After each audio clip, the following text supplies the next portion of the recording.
Hello guys, welcome to my channel Hardy Amazing. इस वीडियो में हम बात करेंगे 11 ऐसे सबसे कॉमन टाइप्स ऑफ फोबिया के बारे में जो कि वर्ल्ड में ज़्यादातर लोगों को रहते हैं। फोबिया एक ऐसे तरह का एंजाइटी डिसऑर्डर है जिसमें किसी भी ऑब्जेक्ट या सिचुएशन का किसी भी इंसान को बहुत ही ज़्यादा डर रहता है। वो डर लगातार बना रहता है। वो फोबिया डर की एकदम से शुरुआत करता है और किसी भी इंसान में 6 महीने से ज़्यादा तक रह सकता है। जो इस फोबिया से अफेक्टेड लोग होते हैं वो उस ऑब्जेक्ट या सिचुएशन के डर से बचने के लिए ऐसी हद पार कर सकते हैं जो कि उस डर से भी ज़्यादा डेंजरस हो सकता है। अगर अफेक्टेड पर्सन उस डर से बच नहीं पाता तो वो बहुत ही ज़्यादा डिस्ट्रेस फील करने लगता है। बेहोश होना या पैनिक अटैक्स आना बहुत ही आम बात है कुछ फोबियाज अफेक्टेड लोगों में। यूजुअली किसी इंसान को बहुत सी सिचुएशन या चीज़ों का डर हो सकता है। उनमें से 11 most common types of phobia की हम यहाँ बात करेंगे।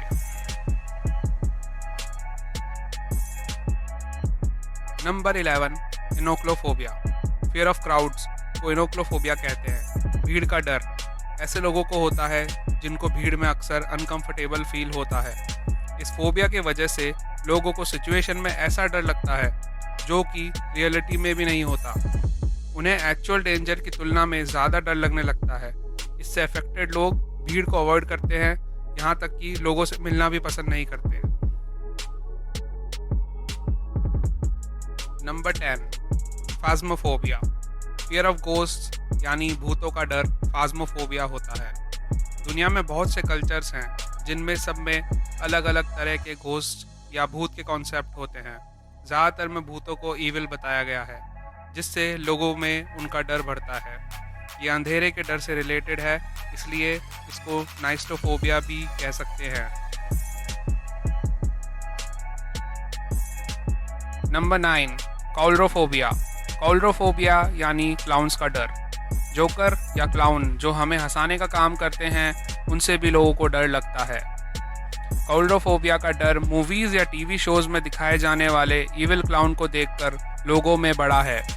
इसे कॉन्सेप्ट ऑफ इविल क्लाउन कहते हैं। इस कॉन्सेप्ट ऑफ इविल क्लाउन से लोग सर्कस के क्लाउन से भी डरने लगते हैं।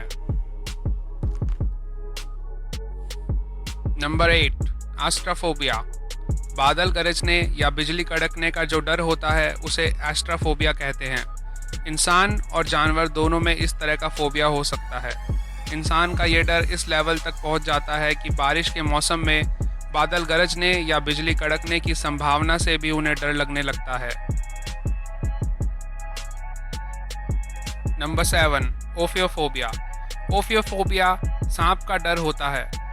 इससे अफेक्टेड इंसान को सांप से बहुत ही ज़्यादा डर लगता है। कुछ लोगों को सांप ही नहीं बाकी सभी रेप्टाइल से डर लगता है।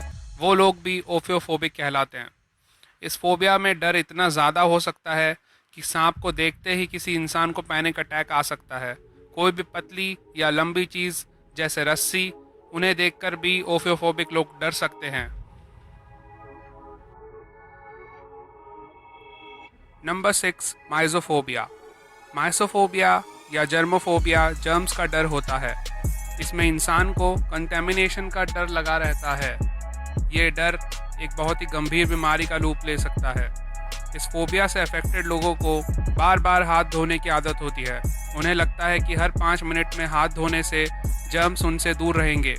ये एक एबनॉर्मल फियर है जिसमें मिट्टी या किसी भी तरह के कचरे का डर होता है। इन लोगों को अपने आसपास सफाई पसंद है, या हम कह सकते हैं कि बहुत ही ज़्यादा सफाई पसंद है। Number 5, aerophobia. एरोफोबिया को फियर ऑफ फ्लाइंग कहा जाता है। फियर ऑफ फ्लाइंग एक ऐसा डर है जो कि हवा में उड़ते हुए एरोप्लेन या हेलीकॉप्टर या फिर कोई भी फ्लाइंग व्हीकल में बैठने का होता है। एरोफोबिया क्लास्ट्रोफोबिक लोगों को जिन्हें कम स्पेस से डर लगता है उन्हें भी हो सकता है। इसे फ्लाइंग एंग्जाइटी भी कह सकते हैं जो कि एंटी एंग्जाइटी मेडिकेशन से ट्रीट किया जाता है। Number 4, Sinophobia. Sinophobia fear of dogs या कुत्तों का डर होता है। कुत्तों का डर एक स्पेसिफिक टाइप का फोबिया होता है जो एनिमल फोबिया के सब टाइप में आता है।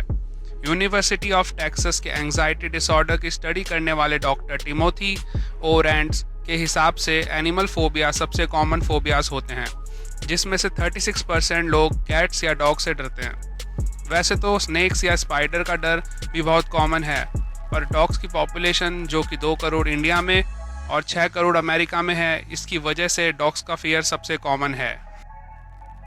नंबर 3, नाइस्टोफोबिया। नाइस्टोफोबिया अंधेरे से डरने वाला फोबिया कहलाता है।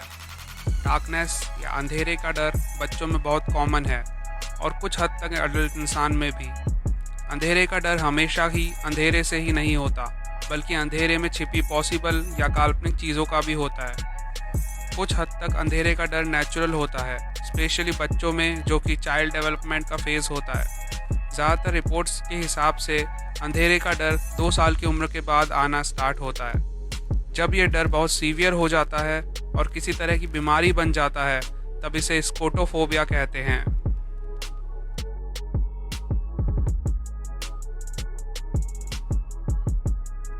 Number 2, acrophobia.